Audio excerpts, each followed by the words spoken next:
बिस्मिल्लाहिर्रहमानिर्रहीम अस्सलाम वालेकुम everyone. Welcome back to my new video. ये संडे का दिन है और इस दिन हस्बैंड गए हुए थे, मतलब सैटरडे को गए थे कज़न्स के साथ, मरी गए हुए थे। उनका नाइट वहीं पे स्टे थी, तो मैं नाइट स्टे मैंने अपनी अम्मी के घर किया था, क्योंकि रात को मुझे अकेले बहुत डर लगता है। मैं अकेले कभी भी नहीं रह सकती रात को, किसी भी घर, अपना घर हो या कोई और घर हो, मैं अकेले बिल्कुल भी नहीं रह सकती। तो शाम तक तो मैं अपने घर रही थी, फिर रात को मैं अपनी अम्मी की तरफ चली गई थी। वहाँ पे फिर मैंने सुबह नाश्ता किया और 11 बजे तकरीबन मैं अम्मी के घर से वापस आई हूँ, और ये तकरीबन 11:15 साढ़े 11 बजे का टाइम है। आते ही मैंने तैयारियां शुरू कर दी, क्योंकि आज मेरी जेठानी आ रही थी, यानी मेरे हस्बैंड के बड़े भाई की वाइफ और उनके बच्चे, वो आ रहे थे चाइना से। वो इधर पाकिस्तान में ही रहते हैं, लेकिन भाई चाइना में रहते हैं, वहाँ जॉब करते हैं। तो वो समर वेकेशंस में अपने बच्चों को और मतलब वो अपनी फैमिली को अपने पास बुला लेते हैं। फिर बड़ी ईद भी उनकी वहीं पे हो जाती है, और समर वेकेशंस भी सारी बच्चे वहीं पे स्पेंड कर लेते हैं अपने बाबा के साथ। तो वो अब समर वेकेशंस एंड हो रही हैं, तो आज उनकी फ़्लाइट थी। आज वो लोग शाम को इंशाल्लाह पहुंच रहे हैं। तो खाना हस्बैंड ही वहीं उनको, मेरे हस्बैंड ही उनको पिक करने जाएंगे एयरपोर्ट से। खाना वो लोग हमारे घर से खाएंगे, क्योंकि 3 मंथ उनका घर बंद रहा है। तो ऑफ़ कोर्स आते ही तो खाना बनाना पॉसिबल नहीं होगा, तो खाना मैं उनका बनाऊंगी और साथ उनको एक आध दिन के लिए साथ भी पैक कर दूंगी, ताकि उनका अगला दिन भी आसानी से गुजर जाए। और ये मैंने चीनी का पैकेट खोलते हुए हमेशा की तरह कारनामा कर दिया है क्योंकि मेरे हाथ अक्सर ऐसे ही हैं कि जहाँ मैं बिस्मिल्लाह नहीं पढ़ती, वो काम भी मेरा ऐसे ही ज़रूर उसमें कोई ना मैं ब्लेंडर मार देती हूँ। जैसे ये पैकेट खोलते हुए मैं कुछ और सोच रही थी, मैंने ये बिस्मिल्लाह नहीं पढ़ी। तो फिर जिस काम में बिस्मिल्लाह ना पढ़ी जाए, उस काम में बरकत कैसे हो सकती है। तो ये काम भी मेरा ख़राब हो गया। चलें खैर, ये गलतियाँ तो साथ साथ चलती ही रहती हैं, और इन्हीं से हम लोग सीखते हैं। आज मैं आप लोगों से अपनी संडे की पूरे दिन की रूटीन शेयर करूँगी, क्योंकि आज मेरी हाउस हेल्प भी। तो सबसे पहले आते ही मैंने शाही टुकड़े बनाने थे। मैंने कहा स्वीट डिश बना के रख लूँ, और फिर बाकी काम मैं बाद में करती हूँ। स्वीट डिश का केक मैंने कल ही बना के रख लिया था, मीन्स सैटरडे शाम को मैं बना के फिर ही अपनी अम्मी की तरफ गई थी। मैंने कहा था कि एक थोड़ा सा मीन्स काम का बर्डन कम हो जाए।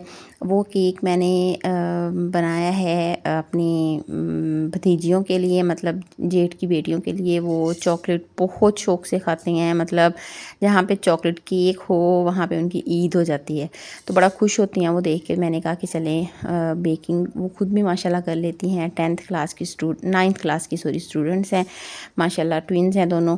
तो बेकिंग खुद भी बहुत ज़बरदस्त कर लेती हैं।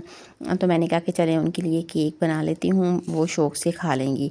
तो वैसे तो स्वीट डिशेस बच्चे बाकी इतने शौक़ से नहीं खाते। तो एक दफ़ा केक तो शाम को बना लिया था, तो मैं शाही टुकड़े बना रही थी। उसके लिए पहले मैंने जो भी उसका कस्टर्ड वगैरह होता है वो रेडी किया। कस्टर्ड तो इन एक्चुअल नहीं होता, क्योंकि वो होता तो दूध ही है, लेकिन दूध इतना कड़ के फिर भी इतना ज़्यादा वो थिक नहीं हो पाता, फिर भी वो बहुत लिक्विडी सा रह जाता है। इसलिए उसमें मैं कॉर्नफ्लोर का 1-1.5 चम्मच ऐड कर दूँ, तो वो थोड़ा सा थिकनेस की तरफ चला जाता है और खाने में ज़रा इजी हो जाता है, वरना बिल्कुल ही वो वाटरी सा टेक्स्चर उसका नहीं रहता। तो अब मैंने ब्रेड सारी सेट कर दी हैं। इसी के ऊपर अब मैं गरम ये जो है कस्टर्ड बनाया है, ये मैं इसके ऊपर डाल दूँगी, ताकि ब्रेड नरम हो जाएं और ब्रेड बिल्कुल हार्ड सी ना रहें, क्योंकि हमने इनको कुक करके बिल्कुल क्रिस्पी सा कर लिया है। अब इसमें क्रिस्पीनेस भी थोड़ी सी रहेगी और सॉफ्टनेस भी आ जाएगी, तो बड़ा मज़े का इसका टेस्ट बन जाएगा, जो कि हम फिर बाद में इंजॉय करेंगे इंशाल्लाह गेस्ट के साथ। और अब ये मैं करके मैंने एक साइड पे रख दिया है, क्योंकि कस्टर्ड भी काफ़ी गर्म है, तो अभी मैं इसको फ्रिज में नहीं रख रही, ना ही मैं इसकी गार्निशिंग कर रही हूँ। अभी ये रूम टेम्परेचर पे आ जाएगा, फिर मैं इसकी गार्निशिंग करके एक दफ़ा फ्रिज में रखूँगी या फ्रीज़र में रख दूँगी, ताकि शाम को उन्होंने 8 बजे तक पहुँचना है घर, तो फिर उनके आने तक अच्छे से सेट हो जाए और ठंडा हो जाए। तो अब मैं चिकन मैंने 2 पूरी मुर्गियाँ करवा ली थी, उसमें से अब मैं बोनलेस चिकन अलग कर रही हूँ, क्योंकि पहले मेरा इरादा था कि मैं बोनलेस अलग से मंगवाती हूँ, लेकिन फिर मेरी अम्मी ने मशवरा दिया कि बोनलेस अलग से ज़्यादा महंगा पड़ जाएगा, तो आप 2 मुर्गियाँ मंगवा लो, उसमें से आप चिकन जो हड्डी वाला यूज़ करना वो अलग कर लेना, और बोनलेस जो होगा वो भी काफ़ी निकल आएगा, वो आप बोनलेस हांडी बना लेना। तो मुझे अम्मी का ये आइडिया अच्छा लगा। अब मैं इसमें से बोनलेस पीसेस निकाल के उसके छोटे छोटे पीसेस कर रही हूँ, जिस हिसाब से या जिस साइज़ के मुझे पीसेस चाहिए बोनलेस हांडी में वो मैं कर रही हूँ। और बाकी हड्डी वाला गोश्त हाफ़ मैं कुछ मैं रखूँगी पुलाव के लिए और कुछ मैं अगले दिन के लिए रख लूँगी, क्योंकि अगले दिन भी मेरे कज़न्स आए हुए हैं, मामू के बेटे, तो वो भी मेरी अम्मी के घर उनका स्टे है, तो उनकी मैंने करनी है दावत, उनकी भी। तो कल भी दावत है, कल वो वाली दावत भी आप लोगों से इंशाल्लाह शेयर करूँगी। तो मैंने आज शेयर तो करना चाह रही थी कि एक ही दिन में दोनों दिन की दावतें शेयर कर दूं, बट वीडियो बहुत लंबी हो रही थी, तो मैंने कहा इतनी वीडियो लंबी करने से बेहतर है कि उसको मैं 2 दिन में ही डिवाइड कर दूं, 2 दिन की दावतों को। तो अब मैं इसको मैरिनेट करके रख रही हूँ। टिक्का मसाला है, दही है, और इसके ऊपर एक लीमू निचोड़ दूँगी, और ये निचोड़ के मैं इसको तकरीबन 1 डेढ़ घंटे के लिए, जितना भी टाइम होगा उतने टाइम के लिए मैं इसको मैरिनेट करने के लिए रख दूँगी, फ्रिज में रख दूँगी। क्योंकि गर्मी और हब्स काफ़ी ज़्यादा है, तो फ्रिज में रखना ही गर्मियों में बेटर रहता है, ताकि फिर हमारा गोश्त ख़राब ना हो।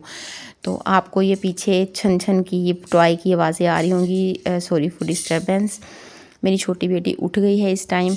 मेरी कोशिश होती है कि उसके उठने से पहले मैं कर लूँ, लेकिन पहले बहुत शदीद बारिश हो रही थी, बारिश की बहुत ज़्यादा आवाज़ आ रही थी, इस वजह से मैं वॉइस ओवर नहीं कर सकी। और अब बारिश ख़त्म हुई है तो छोटी बेटी उठ गई है, जिसकी वजह से मुझे उसके साथ ही वॉइस ओवर करना पड़ रहा है। अगर मैंने ना किया तो फिर मेरी आज का दिन भी वीडियो अपलोड नहीं हो सकेगी इसलिए मैं आपसे पहले से ही माज़रत कर रही हूँ कि आपको बुरा लगे तो रियली सॉरी फॉर दैट।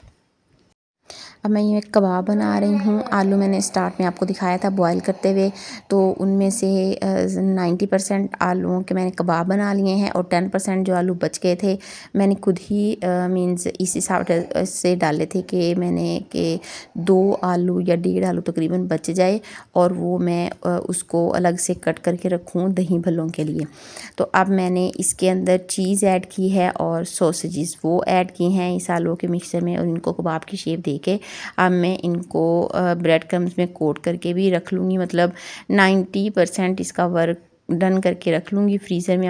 अब ये मैं फ्रीज़र में रखने के लिए जा रही हूँ कि जब गेस्ट आएंगे तो इनको हम लाइट से ऑयल में बिल्कुल फ्राई कर लेंगे और सर्व कर देंगे।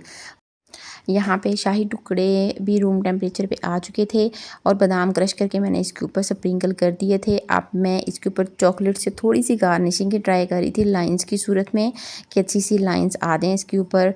और मैंने पाइपिंग बैग में सारा मिक्सचर डाला, जो कल मैंने केक में गनाश के लिए यूज़ किया था, लेकिन क्योंकि वो फ्रिज में पड़ा हुआ था तो उसमें हल्की हल्की सी गुठलियाँ सी बन गई, जो कि बाद में उससे पाइपिंग बैग से वो नहीं चॉकलेट बाहर निकल रही थी। फिर मुझे इस तरह से थोड़ा सा स्प्रिंकल करके इसको शेप देनी पड़ी, क्योंकि थोड़े बहुत पोर हो गई थी तो मैं छोड़ भी नहीं सकती थी।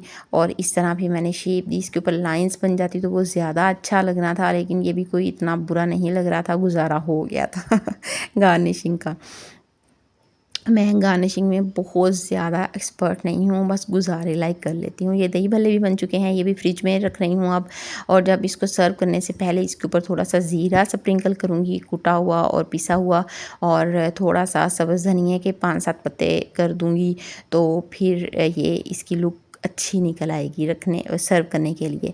और वैसे तो मैं पापड़ी भी इसके ऊपर डालती होती हूँ, लेकिन वो रमज़ान में मैं बनाती हूँ, और बाज़ार की पापड़ी मुझे कोई इतनी ख़ास, बहुत ज़्यादा ऑयली होती है, मुझे इतनी ख़ास पसंद नहीं होती, तो रमज़ान में बना के रखती हूँ, वैसे नॉर्मल डेज़ में मेरे पास नहीं होती। तो अब मैं आपको किचन दिखाने की ट्राई कर रही थी कि बाकी सारी शेल्फ्स मैंने साफ़ कर दी हैं, 4 चीज़ें मैं बना के रख चुकी हूँ। अब सिर्फ बोनलेस कढ़ाई रह गई है, और राइस रह गए हैं, पुलाव रह गया है, वो मैं अब रखूँगी। थोड़ी सी मैंने कहा कि घर की सफाई कर लूँ, बच्चों को नहला दूँ, खुद नहा लूँ, 1 घंटे का मेरे पास मार्जिन था, और उसके बाद फिर मैंने ये कढ़ाई और पुलाव वगैरह रखना था। तो मैंने कहा 1 घंटे में तो हल्की सी कल क्योंकि हेल्पर आई थी शाम को, मैंने उसको बुलाया था, वो अच्छे से सफाई कर गई थी। अब सिर्फ मैंने झाड़ू ही लगाना था और बाकी मैंने मॉपिंग वगैरह और वॉशरूम की सफाई वो कल मैंने अच्छे से करवा ली थी, वो मैंने कुछ भी नहीं करना था। तो मेरी बेटी और उसकी फ्रेंड आई हुई थी, वो सारा दिन खेलती रहीं, मैं भी सुकून से काम करती रही और बच्चों को भी खाने पीने को भी साथ साथ देती रही। वो तो ऑफ कोर्स साथ साथ चलता ही है। फिर बच्चों के छोटी बेटी भी बार बार डिस्टर्ब कर रही थी, रो रही थी। जिस दिन काम ज़्यादा हो वैसे ही माशाल्लाह ठीक रहती है, जिस दिन काम ज़्यादा हो फिर बच्चों ने भी तो अपना दिखाना होता है ना माँओं को ज़्यादा हेक्टिक डे बनाना होता है माँओं के लिए। तो अब देखें ये सारे टॉयज़ वगैरह बिखरे हुए हैं, इनमें से कुछ समेट चुकी थी। फिर मुझे याद आया कि मैं वीडियो बना के आप लोगों को दिखाऊं कि हम सबकी ज़िंदगियां बिल्कुल एक जैसी हैं और किसी की ज़िंदगी भी लेविश किस्म की नहीं होती, कि बिल्कुल स्मूथ चलने वाली ज़िंदगी हम में से किसी की भी नहीं है। हमें सबको एफ़र्ट लगानी पड़ती है हर चीज़ के लिए। कोई भी चीज़ आपको एफ़र्ट के बगैर अच्छी नहीं मिलती। अब यहाँ मैं सारे टॉयज़ वगैरह समेट चुकी हूँ, अब मैं झाड़ू लगाऊंगी यहाँ से और झाड़ू लगाने के बाद हल्की फुल्की सी डस्टिंग करूँगी और ड्राइंग रूम की, टीवी लाउंज की और अपने रूम की। मैं जहाँ जहाँ भी मुझे लगेगा डस्टिंग की ज़रूरत है वहाँ डस्टिंग करूँगी। और इससे पहले मैंने आपको क्लिप दिखाया कपड़ों का, वो आज मैंने कपड़े भी वॉश किए थे। सारा दिन में मशीन लगाई हुई थी, वो भी 4 पाइप इकट्ठे हुए हैं और वो भी नहा के देखूँगी। अगर मेरे पास कोई 10 मिनट फ्री हुए तो उनको जल्दी से लगा लूँगी, फ़ोल्ड कर लूँगी। अगर ना हुए तो फिर ऐसे ही उस रूम का डोर क्लोज़ कर दूँगी। लेकिन मुझे लकीली तो कोई 10 मिनट मिल गए थे, तो फिर मैंने छोटी बेटी क्योंकि सोई हुई थी तो मैंने कहा कि जल्दी से क्योंकि अभी गेस्ट के आने में टाइम है तो मैं 2 चीज़ें बनाने वाली वो ईज़िली बना सकती हूँ। तो फिर मैंने कपड़े भी फ़ोल्ड कर लिए और गेस्ट के आने से पहले वो रूम भी मैंने साफ़ कर लिया था, क्योंकि ऑफ़ कोर्स वो 4 लोग आ रहे थे तो वॉशरूम कम से कम 2 या 3 मेरे घर में वॉशरूम हैं। तो बारी बारी भी यूज़ करने हो तो 2 वॉशरूम तो यूज़ होंगे ही, और इस तरह फिर बिखरा हुआ घर बिल्कुल भी अच्छा नहीं लगता। तो वो फिर मैंने सारे काम शाम कर लिए और सारे काम शाम निपटाने के बाद नहाने के बाद तब तक छोटी बेटी ये मेरी उठ चुकी थी और अब मैं उसको बनाना भी साथ साथ खिला रही थी। और एक साइड पे मैंने प्याज फ्राई होने के लिए रखे हुए हैं और ये मैं कढ़ाई के ऊपर कुछ स्प्रिंकल करूँगी और कुछ चावल सर्व करते हुए उसके ऊपर स्प्रिंकल करूँगी। मैंने सर्विंग की वीडियो नहीं बनाई, लास्ट में मैंने रात को वीडियो नहीं बनाई। ये सिर्फ इसी वीडियो तक ही मेरा ख्याल आज की वीडियो होगी, क्योंकि जब ये खाना तकरीबन डन हो चुका था तब तक वो लोग गेस्ट आ चुके थे और मुझे अच्छा नहीं लगता कि इस तरह मीन्स उनकी फैमिली की मैं वीडियो बनाऊं। मे भी उनको भी अच्छा ना, उन्होंने कभी मना तो नहीं किया लेकिन मे भी उनको भी अच्छा ना लगे, इसलिए मैं किसी और की, मैं सिर्फ उन्हीं लोगों की कैप्चर करती हूँ जिनका मुझे पता होता है कि मीन्स अगर इनकी सोशल मीडिया पे वीडियो में कुछ क्लिप्स आ भी है तो वो माइंड नहीं करेंगे। लेकिन मेरी जेठानी थोड़ी सी नहीं बल्कि माशाल्लाह ज़्यादा ही वो पर्दे की पाबंद हैं, तो इस वजह से फिर मैं उनकी अवॉइड करती हूँ कि वो माइंड ना कर जाएं अगर उनकी कोई वीडियो क्लिप मीन्स थोड़ा सा फेस आ ही जाता है वीडियो बनाते बनाते, तो इसलिए फिर मैंने अवॉइड किया कि उनके होते हुए मैं वीडियो नहीं बनाऊँ। और जब अकेला बंदा हो सर्व करने वाला, उसने टेबल सेट करना हो तो फिर बहुत चक्कर टेबल पे आने जाने में लग जाते हैं, फिर वीडियो बनाने की वैसे भी होश नहीं रहती। तो मैंने टेबल सेट करते हुए भी मैं वीडियो नहीं बना सकी। और ये अगले दिन सुबह की वीडियो है। बाकी तो मैं सारा कुछ समेट के सोई थी, देखें पूरा घर सिमटा हुआ है माशाल्लाह से, लेकिन किचन भी मैं तकरीबन 50% कहते हैं समेट के सोई थी। चूल्हा वगैरह साफ़ कर लिया था, शेल्फ़ साफ़ कर ली थी, चीज़ें समेटने वाली फ्रिज में रखने वाली वो रख ली थी सारी, लेकिन मैं ये बर्तन नहीं वॉश कर सकी थी क्योंकि मैं डेडली टायर्ड हो चुकी थी। मुझ में बिल्कुल भी हिम्मत नहीं थी कि बच्चों को सुला के फिर उठ के किचन में आऊँ और फिर मैं ये किचन साफ़ करूँ। और फिर मैं भी सो गई। अब सुबह उठी हूँ और नमाज़ भी आज की मिस हो गई क्योंकि रात को काफ़ी लेट सोए थे, 1 बज गया था सोते सोते, और फिर नमाज़ के लिए भी आँख नहीं खुली। और इस तकरीबन मैं सुबह 7 बजे उठी हूँ और उठ के मैंने किचन वगैरह ये साफ़ किया और यहाँ से मैंने अपना काम स्टार्ट किया। अब इंशाल्लाह नेक्स्ट दावत की तैयारी शुरू हो जाएगी। उम्मीद है आप लोगों को मेरी आज की वीडियो पसंद आई होगी। अगर पसंद आई हो तो काइंडली मेरे वीडियो को लाइक कर दें और मेरे चैनल को सब्सक्राइब लाजमी कर दें। अगर आप मेरे चैनल पर पहली दफ़ा आए हैं तो इंशाल्लाह मिलते हैं कल की दावत के साथ जल्दी ही, और उस दावत की वीडियो भी मैं आप लोगों से जल्दी शेयर करूँगी। तब तक के लिए मुझे इजाज़त दीजिए, मुझे अपनी दुआ में याद रखिएगा। अल्लाह हाफ़िज़।